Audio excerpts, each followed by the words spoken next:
Hi everyone and welcome to this drawing video. This week I'm going to be working on the one marker challenge. After seeing so many awesome artists here on YouTube working on this challenge and seeing so many amazing results from them, I've really wanted to give this challenge a try for myself, so I've put a bunch of my Copic markers into this bowl and I'm going to close my eyes and pick one pen at random, and with that pen I'll work on a drawing.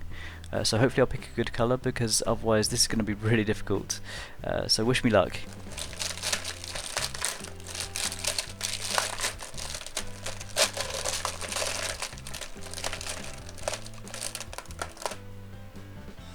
There we go, dark pink. That's I don't think I've used this colour before.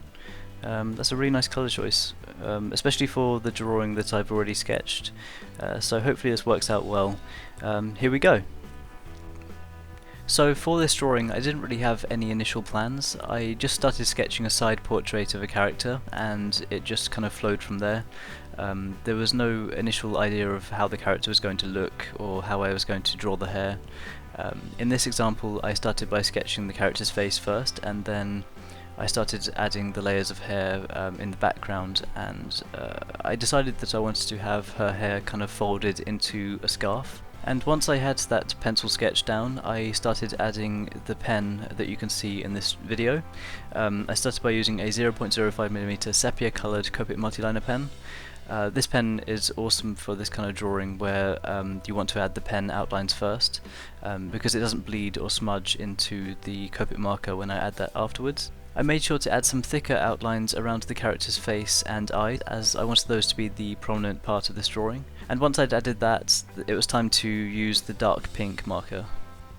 The thing about this dark pink Copic marker is that it's kind of a mid-tone colour, but it's quite dark, so I didn't really want to use it to add the skin tones to this character. I felt like that would take away from the outlines, so I decided that I wanted to use this to add shading to the features on the face, so adding some shading around the outside of the character's eyes, adding some shading to the underside of the nose and the mouth.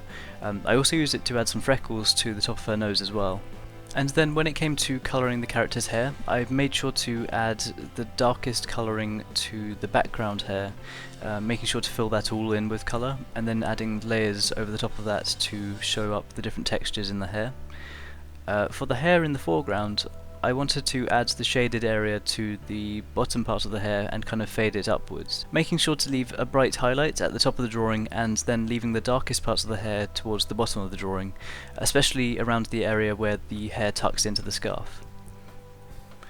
After that, with the marker colouring completed, I decided to use a black Copic multiliner to add some outlines around the character's face, also making sure to add a thick black outline around the character's eye and showing up some of the details in that area. And as a final touch to this drawing, I used a Uni-ball Signo broad pigment ink white pen to add a white highlight going around the outside of the character's face and to add a highlight to the character's eye. After that, this drawing challenge was completed, and I really enjoyed working on it. I highly recommend trying it out for yourself if you get the chance. It's a great way to challenge yourself, and everyone always comes up with something different. All of the videos I've seen on YouTube, everyone's done something so amazing and different, and I think it's just really fun to try. So I highly recommend it. If you enjoy art videos like this, then make sure you're subscribed, and any likes, shares, that kind of support is always hugely appreciated, and it really helps to support the channel.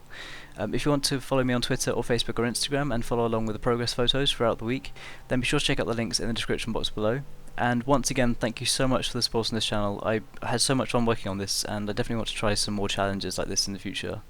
Thanks for watching, and I'll see you all soon.